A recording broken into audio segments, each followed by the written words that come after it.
नमस्कार, मैं एडवोकेट अंबिका यादव। ये जो मामला है, आपने मुझे जिसके लिए सवाल किया है, मुझे अप्रोच करा है, ये एक मामला है फ्रॉड प्लॉट्स बेचने का, एक क्रिमिनल कॉन्स्पिरेसी का।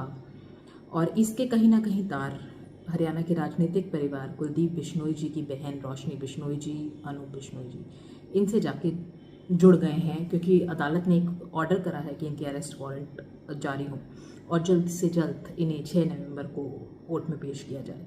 तो ये जो मामला है, ये 2 एफआईआर से रिलेटेड है। एक है इनमें से एफआईआर नंबर 318 ऑफ 2023 और दूसरी है एफआईआर नंबर 249 ऑफ 2023।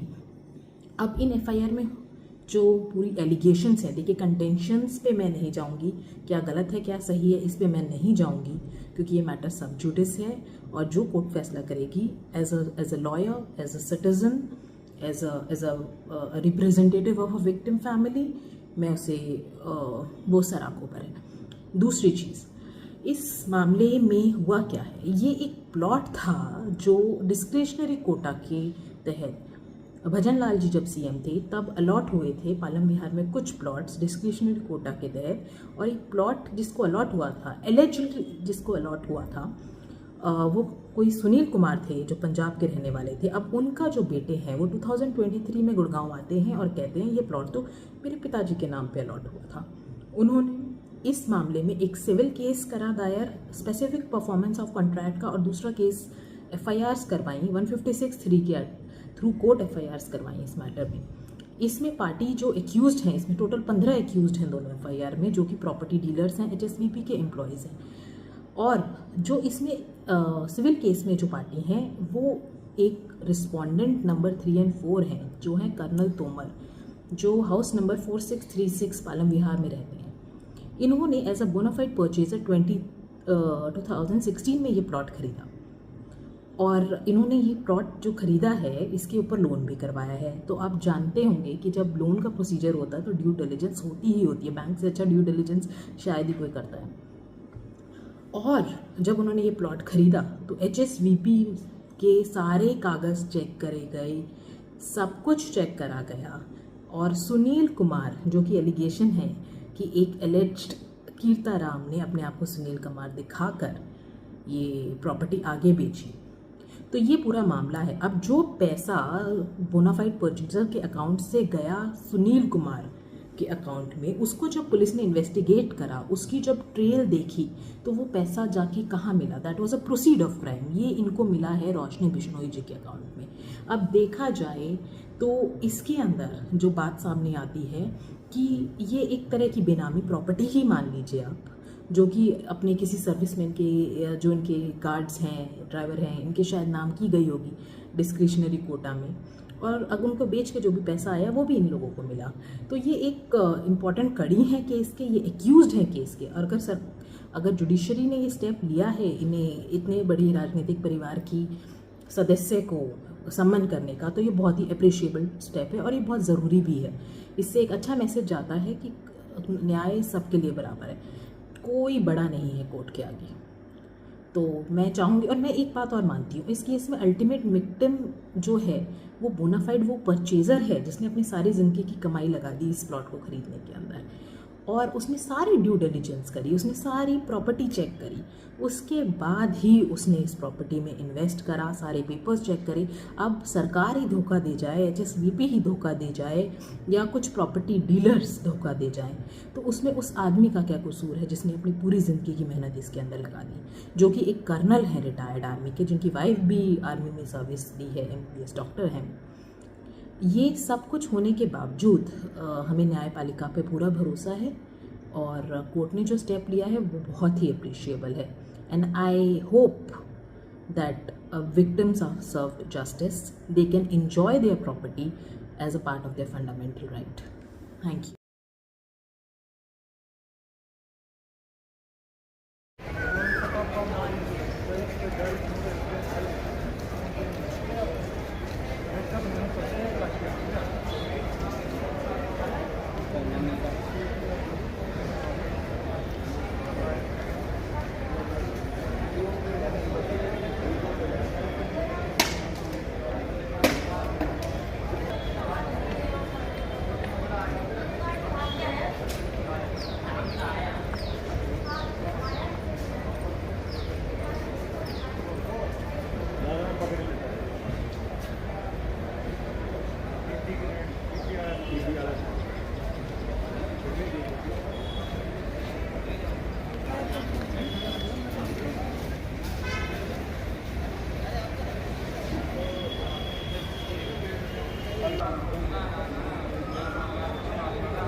नहीं, ये जो मामला है, ये मेरे प्लॉट से भी कंसर्न्ड है। 2 प्लॉट्स थे और मैं आर्मी में उस समय काम करता था।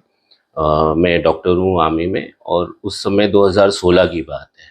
मेरी मदर बहुत जल्दी हार्ट अटैक हुआ था, उनको एकदम सडन हार्ट अटैक था, तो हम लोगों ने उनका ट्रीटमेंट कराया। फिर उसके बाद से हम लोग एक खुली जगह देखने लगे थे कि हम यहीं सेटल होंगे।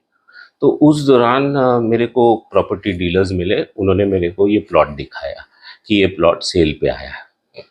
तो मैंने नेगोशिएशंस करे, नेगोशिएशंस पहले टूटे भी कि प्राइस वो लोग जो प्राइस बोल रहे थे वो मैं दे नहीं पा रहा था। फिर उसके बाद में वो दोबारा वापस आए प्रॉपर्टी डीलर के थ्रू।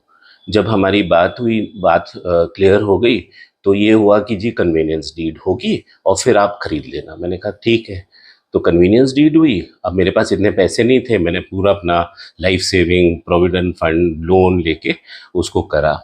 तो प्रॉपर्टी पेपर्स हुड्डा ने चेक किए, कन्वीनियंस डीड उन्होंने चेक करी, बैंक ने पूरे जेन्युइन पेपर्स चेक किए। पूरे पेपर्स जब सारे चेक हुए, उसके बाद में मैंने सारा पेमेंट करा 2016 में। फिर मैंने परमिशन मांगी, अपना घर बनाया, अपने पेरेंट्स को, जो मेरे 90 साल के पेरेंट्स हैं, उनको यहाँ शिफ्ट किया।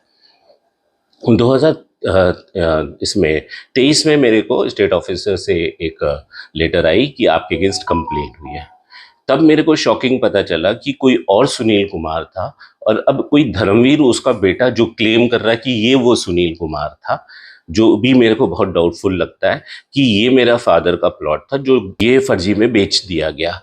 अब उसके बाद में हम शॉक में आ गए। हमने ईओडब्ल्यू में गए, ईओडब्ल्यू से भी हमको कॉल्स आए थे, मैं सारे पेपर्स लेके गया। तो मैं वाकई में ईओडब्ल्यू का बहुत शुक्रगुजार हूँ, क्योंकि उन्होंने मेरे सारे पेपर्स चेक किए, मेरा एक एक पैसा ट्रेस किया। मैंने परमिशन मांगी आर्मी हेडक्वार्टर से एक प्रॉपर्टी लेने के लिए, ये रूल होता है, तो वो मैंने प्रॉपर्टी परमिशन मांगी, और उन्होंने मेरे सारे बैंक स्टेटमेंट देखे, सारा वेरीफाई किया। उन्होंने देखा कि मैं जेन्युइन बायर हूँ, और मेरे सारे मैसेजेस सब कुछ उन्होंने चेक किया, और वाकई में मेरे साथ ही फ्रॉड हुआ था। अब मैं उसमें करता क्या, क्योंकि मेरे को हुड्डा ने ओके कहा, हुड्डा ने कन्वीनियंस डीड ओरिजिनल बना के दी। अच्छा, बैंक ने सारे चेक करे, तो ईओडब्ल्यू ने उस समय मेरे को बिल्कुल क्लीन चिट दी। उन्होंने कहा कि आप ही के साथ फ्रॉड हुआ है। अभी जो रिसेंट जो ऑर्डर्स आए हैं कि अरेस्ट करने के लिए, तो मैं जुडिशरी का बहुत शुक्रगुजार हूँ कि कम से कम वो राइट ट्रैक पे है, और वो हम जैसे जेन्युइन बायर्स को हेल्प कर रही है कि आगे जाके और कोई फ्रॉड में ना फंसे। तो ये एक चीज़ है। मैंने एक्चुअली, मेरे अगेंस्ट शिकायत हुई थी।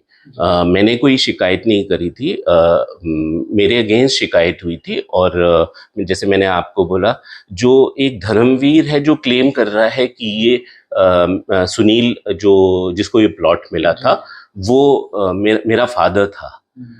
लेकिन वो इन्वेस्टिगेशन का मैंने एप्लीकेशन डाली है ईओडब्ल्यू में, चीफ मिनिस्टर विंडो में भी, कि ये भी इन्वेस्टिगेशन किया जाए, क्योंकि ईओडब्ल्यू ने फाइंड आउट किया है कि 2 साइमल्टेनियसली प्लॉट्स वो अलॉट हुए थे, और दोनों प्लॉट में मनी ट्रेल, पेमेंट का, कॉरस्पॉन्डेंस का, इशू का सारा मनी ट्रेल है, सारा कॉरस्पॉन्डेंस का है, एड्रेसेस सेम है। वो एड्रेसेस इन्वेस्टिगेट करें, ये मैंने कंप्लेंट डाली है।